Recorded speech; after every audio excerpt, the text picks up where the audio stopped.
시장의 분위기도 안 좋아요.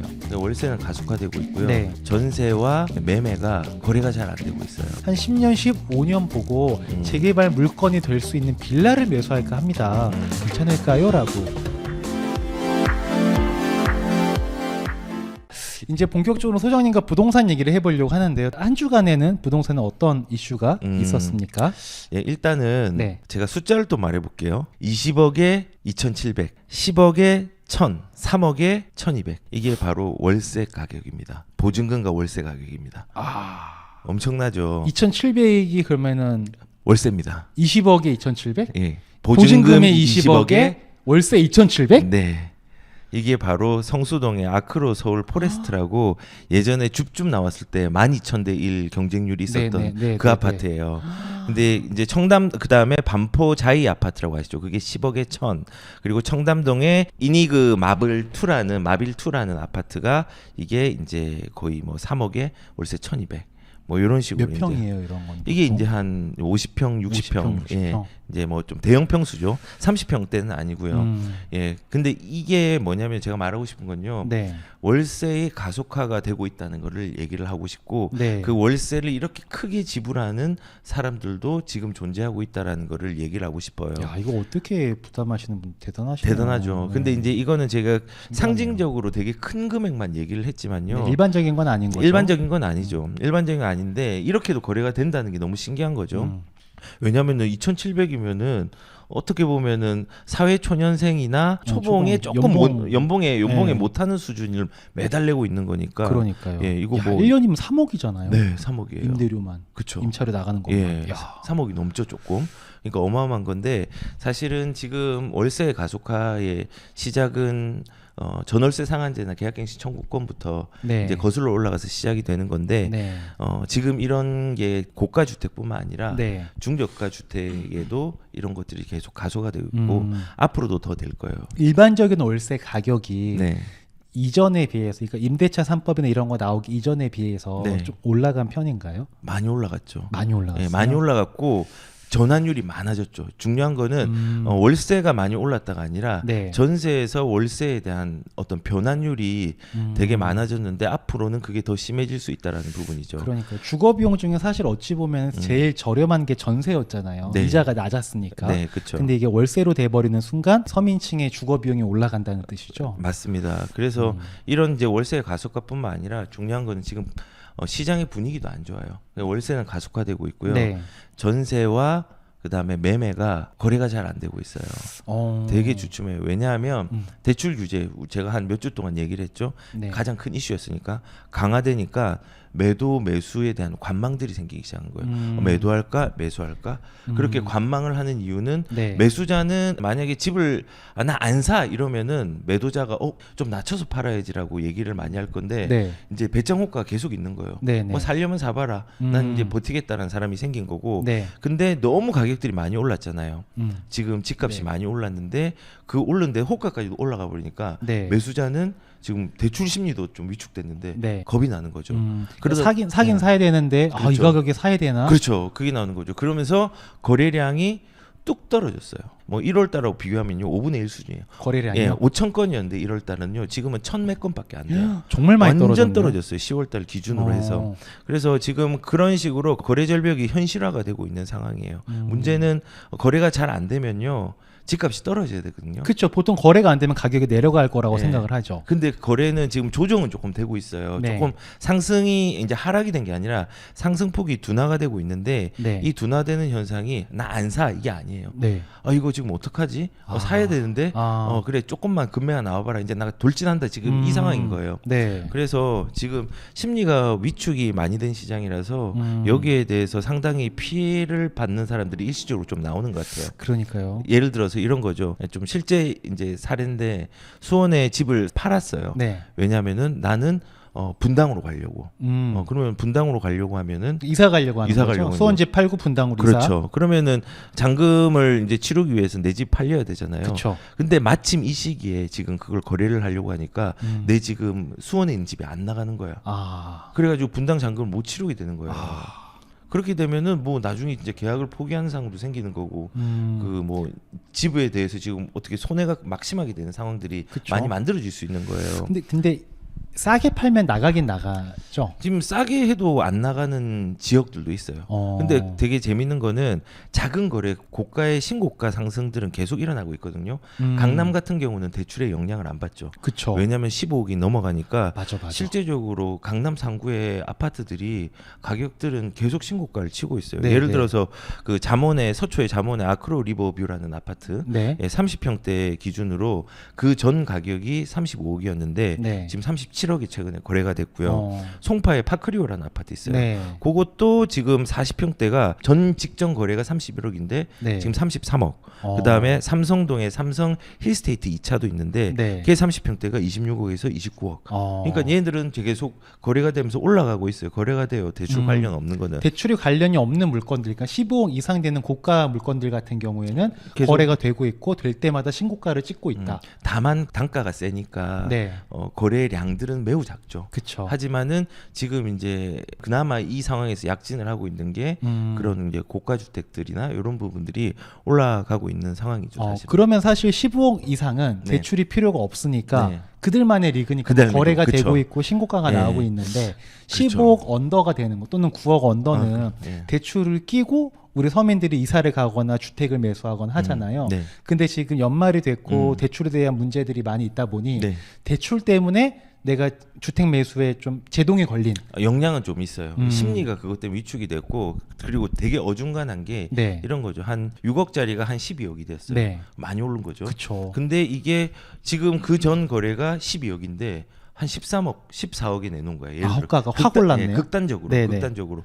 그러면은 그런 것들은 조금 어렵죠. 거래가 되기가. 네. 그런 물건들은 또 대출을 이용할 수 있잖아요. 네. 그러니까 그렇게 급하게 오른 중간에 있는 중고가 아파트들 그런 부분들은 조금 애매하게 거래가 안 되는 경우가 조금 더 많아지고 오히려 이제 지금은 이제 대출이 안 된다고 하지만은 네. 그래도 찾아보면 몇 군데 있거든요. 네. 그런 데는 이제 6억 이하짜리는 그래도 지금 뭐 거래를 하려고 하는 부분들이 있는데 거기도 호가가 너무 많이 이렇게 올라간 게 형성이 돼 있으면요 거래가 조금 어려운 상황이죠. 근데 매도자분들도 네. 집을 팔 거면 네. 팔릴 가격에 내놔야 되잖아요. 그렇죠. 근데 호가를 이렇게 올려놓으면 안 팔릴 수도 있다는 걸 알 텐데 왜 이렇게 비싸게 올릴까? 미래에 대한 기대감이죠. 가격이 아직까지는 상승할 수 있다라는 기대가 더 큰 거예요, 사실은.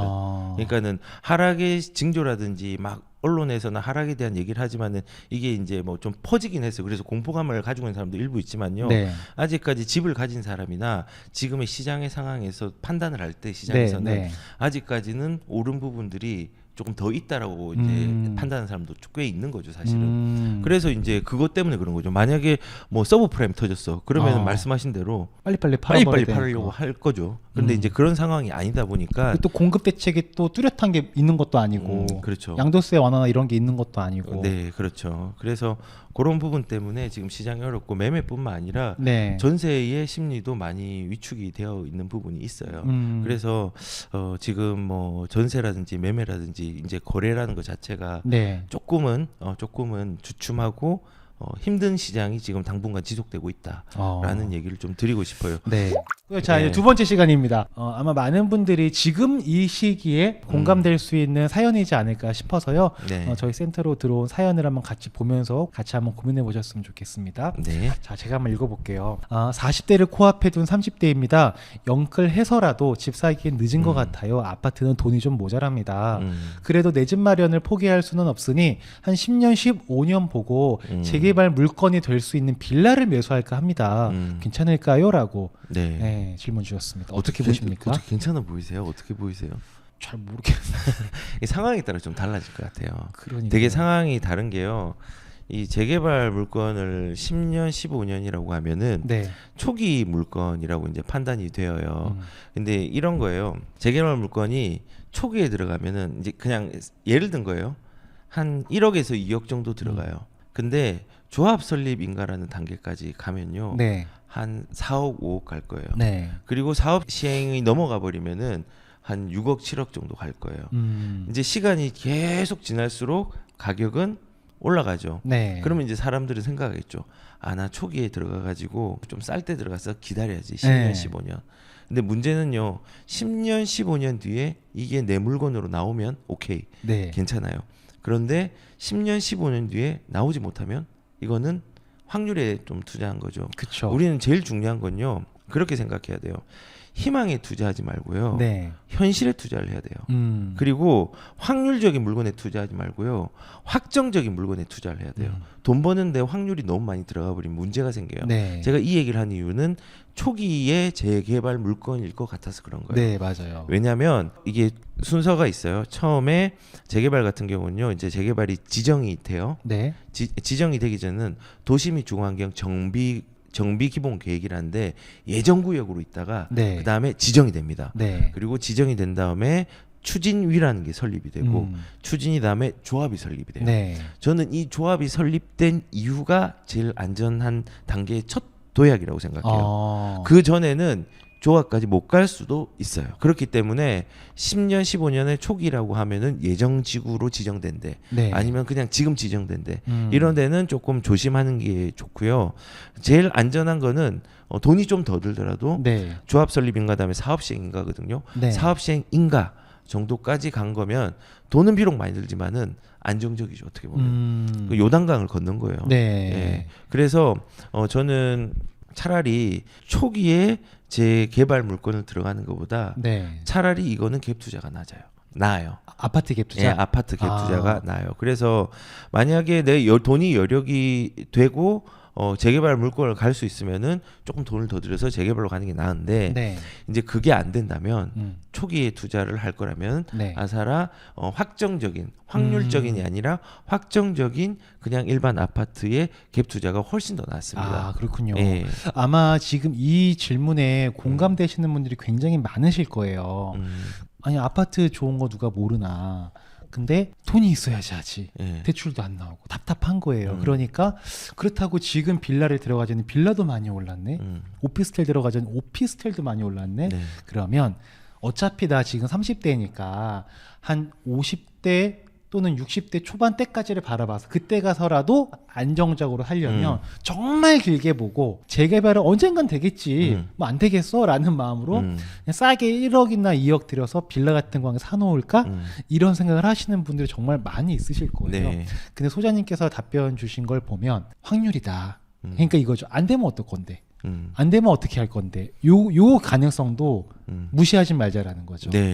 그리고 갭 투자를 하게 됐을 경우에 아파트 담보대출은 안 되지만 전세자금, 그러니까 민간 대출을 이용할 수 있으니 그걸 하는 게 더 확실할 수 있겠다. 그렇죠. 근데 여기서 확실한 건 뭐냐면요, 초기에 돼가지고 20년을 가져갔어요.